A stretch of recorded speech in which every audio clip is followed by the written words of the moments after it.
Hi, everybody, and welcome to Hemanti Parshas Shmos as we start a new Sefer Shmos. And here we have Klal Yisrael in Mitzrayim, and great to see you. Thank you so much for being here. Thank you, everybody, for coming on. It's so heartwarming to share this space with you. Thank you for giving me the opportunity to strengthen my Emunah through talking about Emunah, and hopefully we'll all get to strengthen ourselves. You wanted to say something? I see you unmuted. No. No? Oh, Just okay. Great. Okay. Great to see you. And just if anyone wants to ever, just unmute and ask something or share something, I'm always delighted to hear from you. Okay, so we're going to be taking a little bit of a dive into Emunah today. Reb Asher brings down, Reb Asher Freund, brings down from one of the Zmiros of Shabbos that it says, I don't know this particular Zema of Shabbos, so I can't tell you where it says it, but Reb Asher brings down that it says, Emunah Gedoyla Hay Saba'am, that there was great Emunah among this people. And it was talking about Klal Yisrael at the time of when they were in Mitzrayim. And this is talking about that the people, Bnei Yisrael, that they came to a level of Emunah Gedoyla, of great faith, Bekel Yochid, in the one and only Hashem, so much so that the pasuk says, "V'yamein ha'am." The pasuk in Parshas Shmos says, "V'yamein ha'am," and the people believed. Okay, so when we have the Torah testifies that Klal Yisrael believed, this is something that the Torah says. So they got to a level of Emunah that the Torah testifies that they were meaning that they believed. So Reb Asher says, but this is it's surprising because we're talking about Bnei Yisrael. They were the children of the Shiftei of the holy Shvatim that we've only just finished learning about how holy they were in Parshas all of the whole Sefer Bereshis. Certainly, every single one of them, he said, every one of the Shvatim, each one of the tribes, educated all of their children, all of their families, that they would continue after them. In fact, that's where we left the Shvatim in Parshas Vayechi, where they said Shema Yisrael, Hashem Elokeinu Hashem Echad. They said to their father Yaakov Avinu, Hashem, your Hashem, the one God that you serve, Hashem Elokeinu, He is our God, just as He's in your heart as one, He's in our heart as one. And Yaakov Avinu answered them and said, Baruch Shem, Kavod Malchus Sa'ilam, that for all of the generations, the faith in Hashem is going to carry on, and Hashem's name be great in all of those generations. So certainly those tribes, said Reb Asher, imbued their generations with faith. That's what they did. Certainly they took the faith of Avraham, Yitzchak, and Yaakov. The Emunah in Kel Yochid Umiyuchad, Oysa Shemayim Ba'aretz, the faith in the one God, the one and only God who made the heavens and the earth. So what's the big chiddush? What's new over here that the Torah is saying that they had Emunah Gedoyla, or that the Torah says V'yamein ha'am, that the people believed? What was this new kind of Emunah that the Torah is testifying that they had that was different than what the previous generations already had?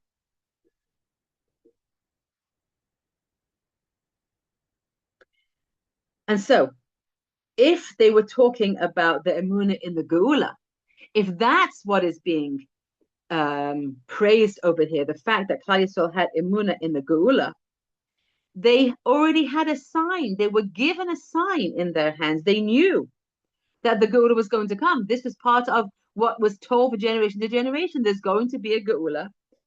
And the one who is going to come is going to say, Pakad Pakadati. The one who's going to come is going to say that. And so they knew that the one who was going to come and say that, Pakad Pakadati, that I'm surely going to save you, and that now is the time. The one that would come and say those words, there would be a sign that he was the true Redeemer, and that there was going to be no question about it. So it doesn't seem like there's a lot of room for faith here, because they've been told. So what would they? What still? What room was there then for them to believe, and especially this Emunah Gedola, this extra measure of faith that we're told that they had.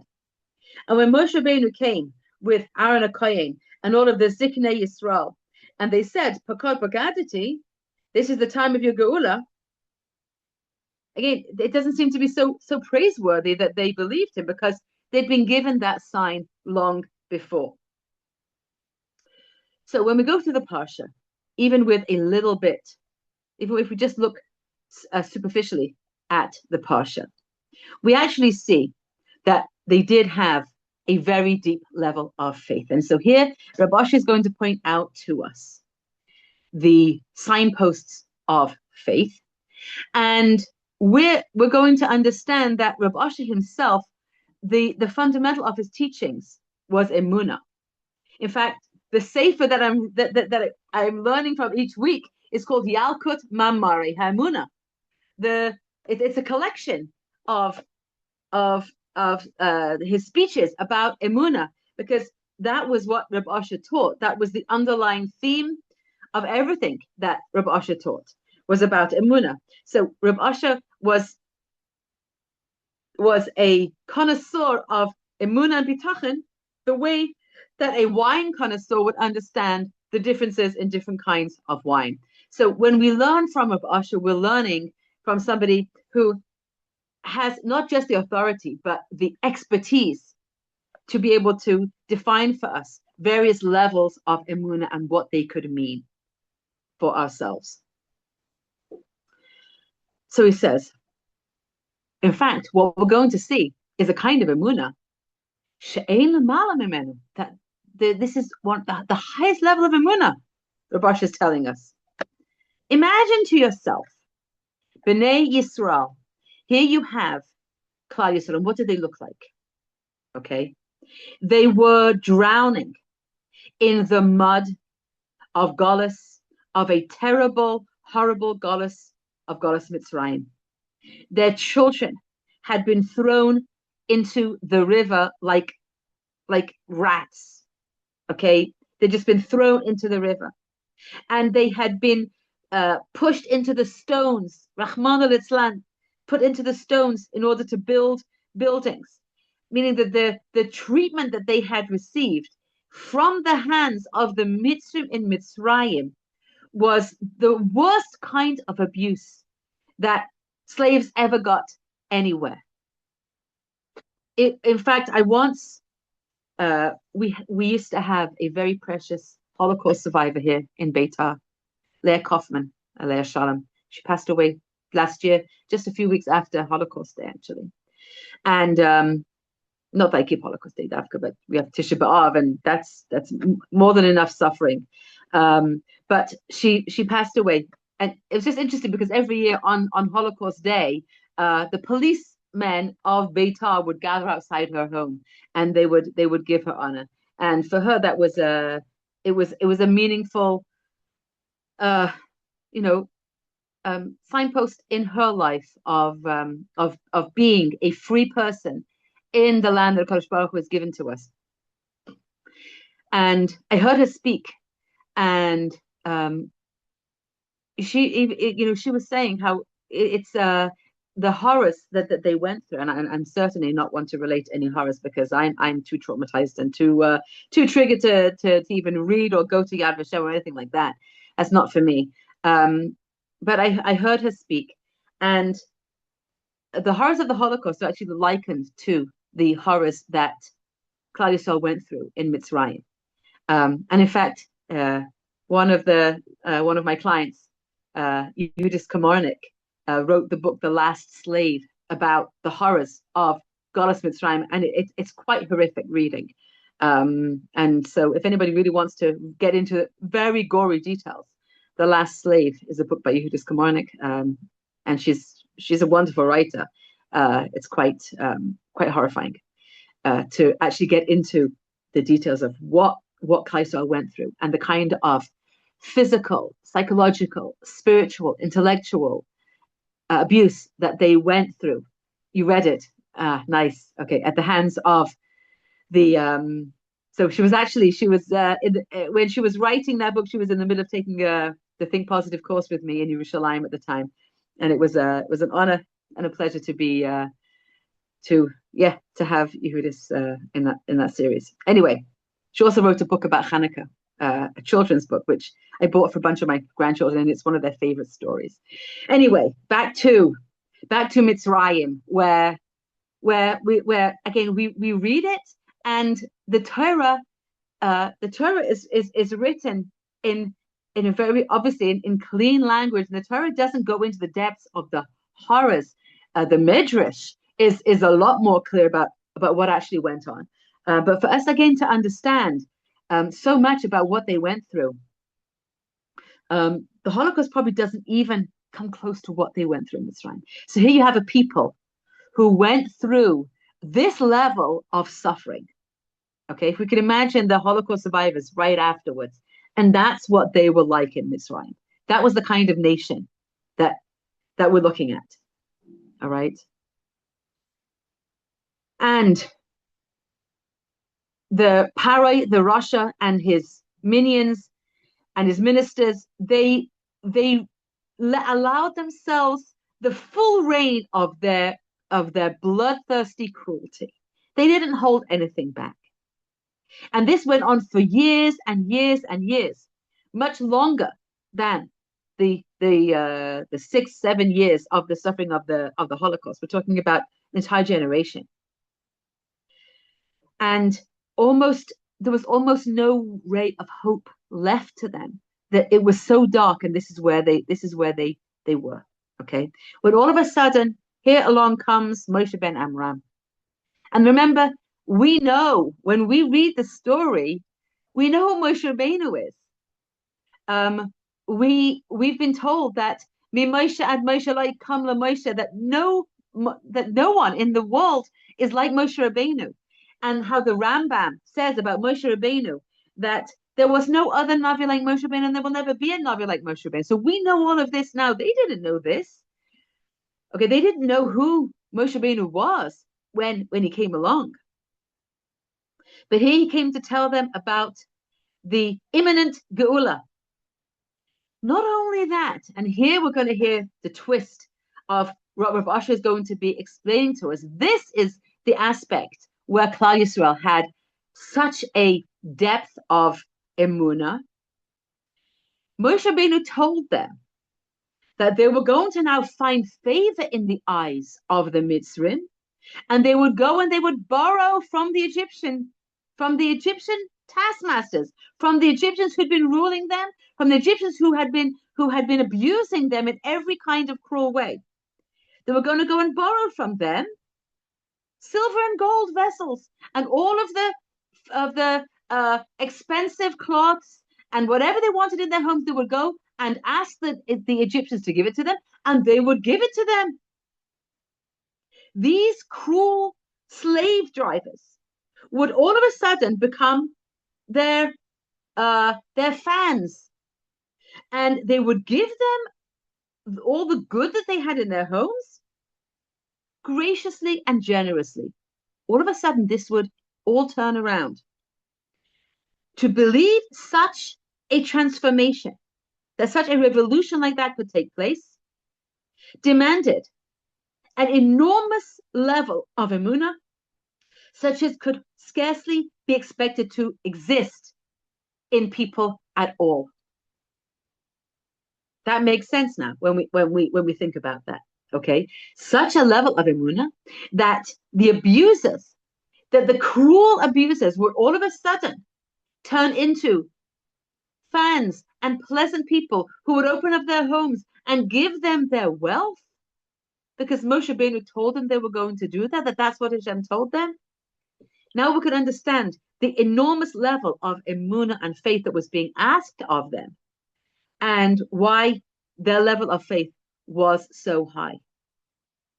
And Bnei Yisrael in Mitzrayim, they were graced with this level of Emunah in the Creator who is Kol Yochel, the Creator who has in his hands the capacity to do everything.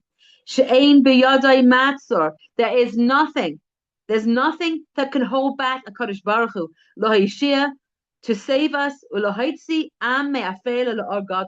Nothing can stop him and nothing can hold him back from bringing out a nation from darkness to great light.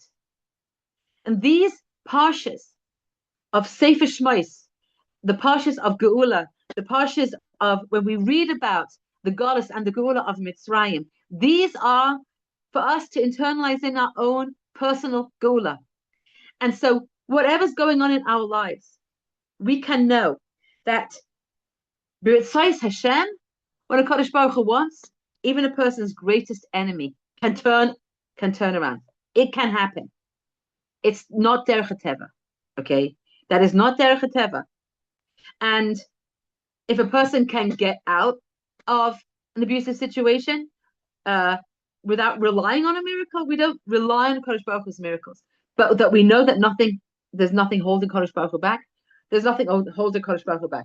And I thought there would be an appropriate time to do a little review of the Chavos HaLevavos in Shar HaBitachon, these qualities of Hashem that we have to believe exist in a Kadosh Baruch Hu in order to be counted as believers, in order to have Emunah. What is Emunah? What does Emunah mean? This is what we have to believe about Hashem. We have to have faith in a Kadosh Baruch Hu that, number one, we're going to say 7 different traits that Kadosh Baruch Hu has that the Chavos HaLevavos brings down. Number one, that Hashem loves us more than anyone else loves us, more than we love ourselves, more than our parents love us, more than anybody that we know loves us. HaKadosh Baruch Hu loves us more. And we could take the composite of all of the love that anybody in our lives has for us and know that HaKadosh Baruch Hu loves us even more than that composite.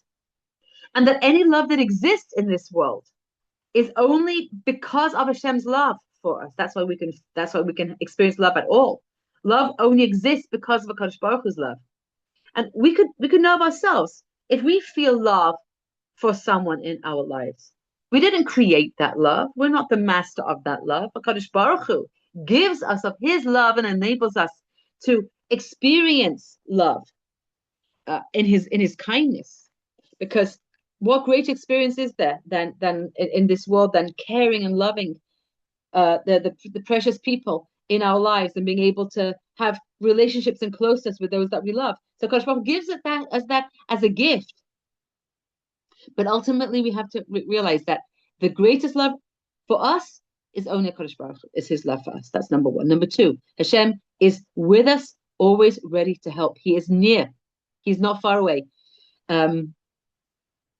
Just recently read, yes, in a sefer by Rav Yoshua Kaganov about alternative healing and is it kosher and the entire debate about that. And he says that many people are encumbered by an immature view of thinking that Hashem is up or Hashem is out there somewhere. And in truth, Hashem is within us and close to us. And it takes maturity of thought to actually reflect upon this. And we have to do the work of reflection and thinking about HaKadosh Baruch Hu's presence. Hashem isn't just near. He is within us. He's inside us. And HaKadosh Baruch Hu is there ready to help. Yeah, we may have problems. We may have challenges. We may have issues that maybe even have gone on for a long time. They may seem like they're not close to being resolved. And yet, HaKadosh Baruch Hu is always ready to help. So what does it mean if He hasn't helped me, if He's right here? Maybe it's easy to think, well, if He hasn't helped me because He didn't hear me yet, He's far away, chas v'shalom a million times. HaKadosh Baruch Hu hears us, Hashem is close to us, Hashem knows exactly what we want and what we need. The only reason why Hashem hasn't given us yet a solution to our problem and our pain and our challenge is because there's something better. That it's better for us the way that it is. It has to be like that. Number 3, HaKadosh Baruch Hu is stronger and smarter than any force, any person, any intellect, and He can find solutions to even impossible situations. I remember one of my clients, we're talking about someone who took my Think Positive course about 15 something years ago, and I remember she desperately wanted to buy an apartment. She didn't have a home, and she didn't have the money for down payment. She didn't know how she was going to buy a house. And within a year, in all kinds of incredible ways, she was able to buy a home. She was able to buy a home.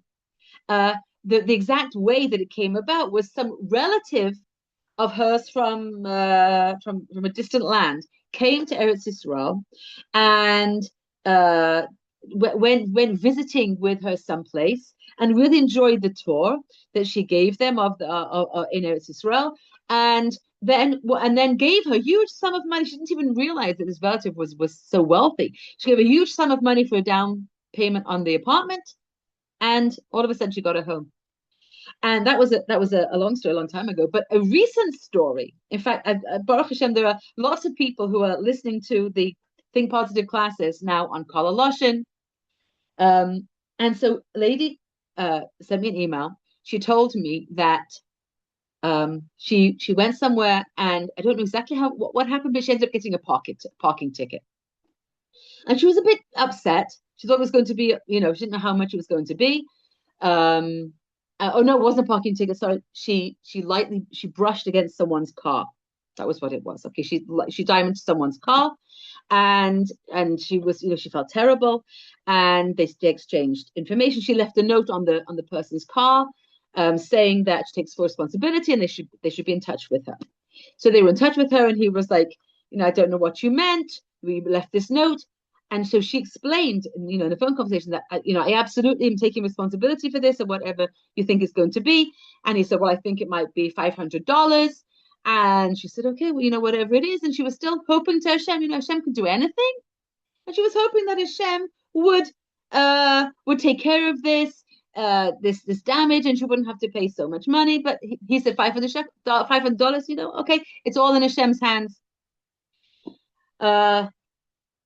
The day passed. She's still hoping to Hashem, and the next day he called her back and he said, you know what?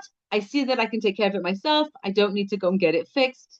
It's not going to cost you anything. She said it was so unlikely that he would go from saying it was going to be $500 to saying that it wasn't going to be anything. That she said, Baruch Hashem, it was a miracle. So it doesn't mean we're going to always see or know the miracles that Kadosh Baruch Hu does us, but we know, we say in Aleinu every single day, Al Nisecha Shebechol Yom V'Yom Imanu, according to the Nusach, however you say it. We have miracles that happen every moment of every day. And the only reason why Hashem is not doing a miracle for the situation that hurts us, that we want and that we're still waiting for, is because Hashem knows it's the best thing for us. I know that's not easy to hear, and yet that's what we believe. That's what we believe as Yidden, that HaKadosh Baruch Hu knows what's best for us better than we know ourselves. That's a different one. Okay, that's number 4. But number 3 was that Hashem can find solutions to even impossible situations. If we think it's impossible, HaKadosh Baruch Hu can come up with a solution that we never thought of and that we never imagined. Number 4 is Hashem knows us, and He knows us best that we know ourselves. We think we want such and such a thing. We think we want this. We're davening away for something, and that's okay. We're supposed to. We're supposed to daven to Hashem for what we want and for what we need. We're supposed to put in the effort and do the due diligence to think about what we want. It's not the wrong thing to do. We hear this phrase, man trachts what God lacht, that a person thinks of something and Hashem laughs. Hashem is not laughing at us. Okay, Hashem is not laughing at us. He's laughing with us, and He's saying, one day you're going to see just how it's going to work out. We're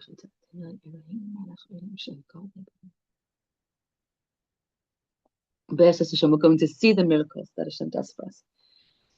Number 5, no one can help or harm us. Only Hashem is the one who's in control. If there's some apparent damage and pain, then it is only brought to us as a form of healing for our soul, tikkun for our neshama. We don't know what our neshamas went through in previous lifetimes and what the tikkun is in this lifetime to fix up the previous lifetimes. And so we have to understand that everything that we go through is only from Hashem and not somebody else. Another person is responsible for their behavior. And so we do need to learn about the nature of specific people if they are harmful and keep our distance. But ultimately, the only one who is involved in the decisions about what happens to us in our lives is the Kadosh Baruch Hu.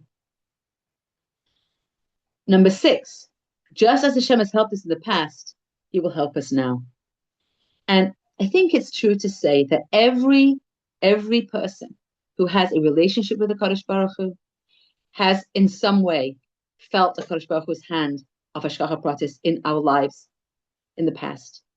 And we have those moments where we say, Zeh Keli v'anvei. This is the Kadosh Baruch. I know him because of this miracle that he did for me in my life. So many ladies tell me about the amazing miracles, and we want to keep seeing them. We wish we could live with those moments every single day. Those moments are supposed to inspire us about the hard times where we are challenged and where we look all around, we feel like we're in the desert. We don't know the way out. And to remind ourselves, it's the same Hashem. Hashem is deciding right now. Yeah. It's amazing you remember everything that I say. It's really amazing that you recall it, all of it. Amazing. Beautiful to see that. Thank you. And so just as Hashem helped in the past, Hashem is going to help me now. And finally, the 7th of the qualities of Hashem that the Chovos HaLevavos tells us we must believe is that Hashem wants and seeks to do chesed more than the biggest Baal chesed that we know. If you imagine the most kind, the person who is the most available and wants to give to the greatest degree. In fact, Am Yisrael just lost a very special individual, Rav Aaron Lopiansky, who was the founder of Yad Sarah. It's an incredible national organization that provides free loans of medical equipment to the tune of millions and millions of shekels and dollars. He set up, first of all, he had a small loan system from his home, and then it became bigger and bigger and bigger until it is now has the headquarters in Yerushalayim is a huge, massive building.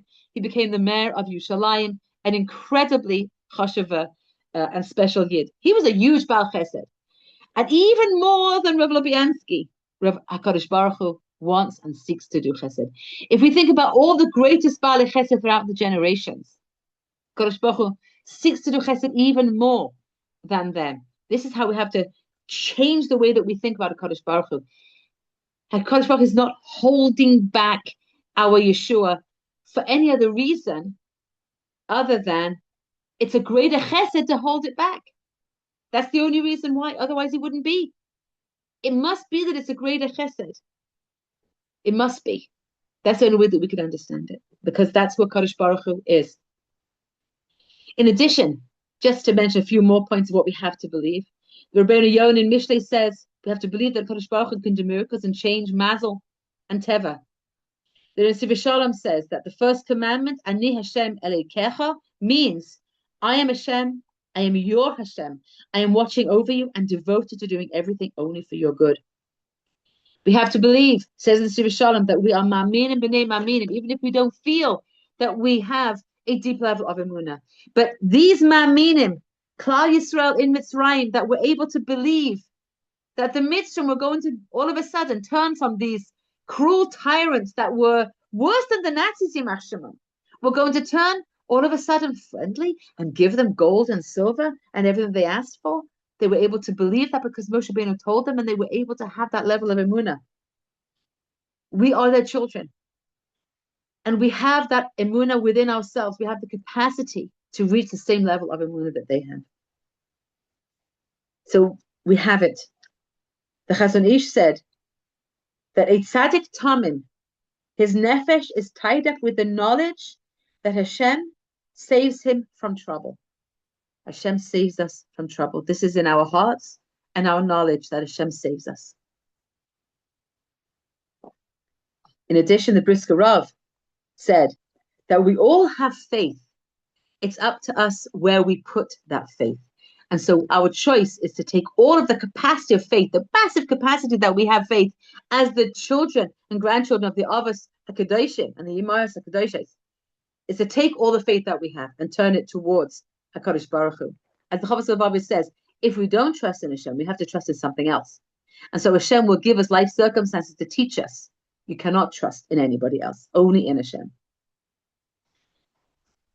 We have to believe that we can come to Hashem directly, as we say, Elokeinu ve'Elokai V'seinu. We don't say Elokai V'seinu ve'Elokeinu, in order to teach us that Hashem is our God. We have a personal, direct connection with Hashem. We don't have to go through any intermediary.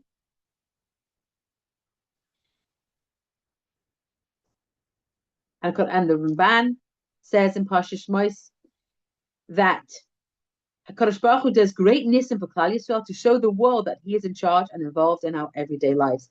This is one of the most yesodistic Rambans in Chumash on Parshas Shmos, Perek Gimel, Pasuk Tes Zayin.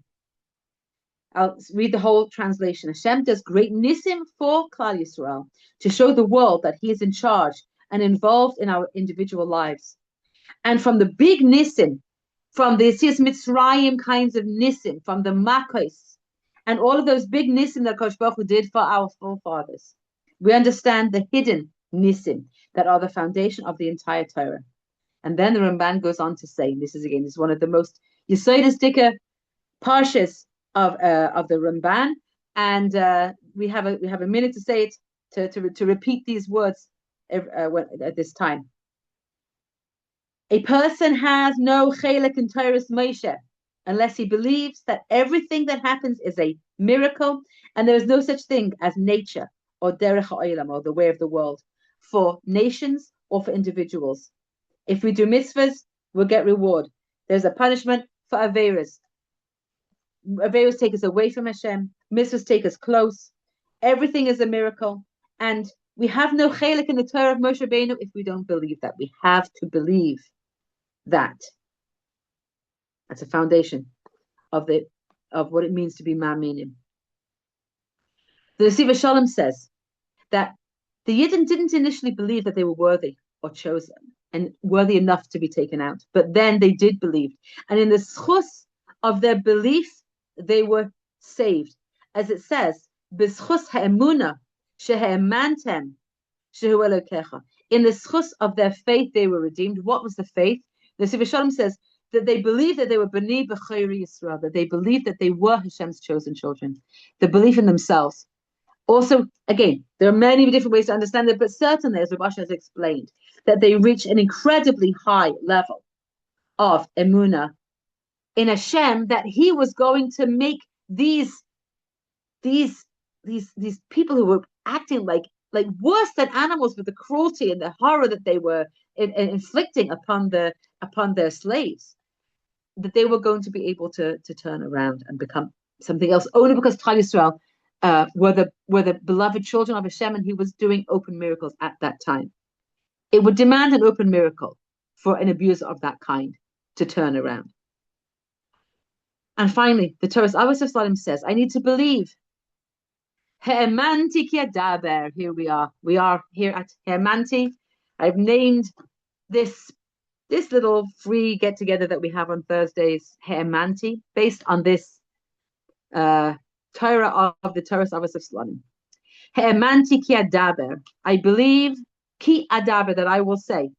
One part of it is I believe, I he'emanti ki adaber, that the more I speak, I believe that the more I speak about Emunah, the more I will have Emunah. That's one of the ways that we believe it, and that's why I try to speak about Emunah, because it's going to most of all impact me, and I hope that you will be able to speak our words of Emunah and also impact your Emunah in that way. And additionally, here's another aspect of He'emanti ki adaber. He now takes into account the grammatical construct of these words. He'emanti is in the past. I believed. Ki adaber, that I will speak. So what is that teaching us? I believed in the past that I will say. What does it mean? Ki ani aniti ma'id. I believed that I will say one day. I had tremendous pain. I was in a really dark place, but now it's past. So we want to project ourselves into the future. This is the Torah's Avos of Slonim, encouraging us to envision our future selves already in the good times and saying, Oi, was it hard? I was in so much pain, but now it's past. We can imagine that those times are coming. That's the Torah's Avos of Slonim who tells us that. And we have to believe, said Rabbi Yechiel of once Rabbi Yechiel said there was once a fire in Kubrin in Europe. And Rabbi Yechiel said they are now deciding in heaven which shoelace or which thread will burn. That to that degree, this thread is going to burn and this thread is not, that is decided in heaven. Every single aspect of our lives, whatever we're going through, whatever situation we have, whatever thoughts in our head, whatever situation we're dealing with, everything is hashgacha pratis down to the tiniest hair's breadth. And living with that kind of emunah in hashgacha pratis will hopefully bring us to a greater level of emunah in a Kadosh Baruch Hu in all ways. So let's end off back with the words of Reb Asher in Parshas Shmos. Yochel loy he'eminu ad shero oisiyos. Maybe you could say about Klal Yisrael that they didn't actually believe until they saw signs. So they didn't have such a great deep level of faith, and they waited to see some miracles before they believed. But the Medrash says no. Ella, what was the case? Vayishmu ki pakad Hashem. Ala shmua he'eminu v'loy rayos ha'osiyos. That they heard that Hashem was saving them. They believed in that simon that the Kadosh Baruch had given in the hands of the Avos and given down to Yosef, and that was given then over to Moshe Rabbeinu, and that sign was given. They heard that Hashem was coming to redeem His people, and they believed the Shmuah. They believed that what they were told, and it wasn't the seeing of the sign. They didn't rely on the miracles of the signs that they were being shown. It was instead they believed the words of Moshe Rabbeinu.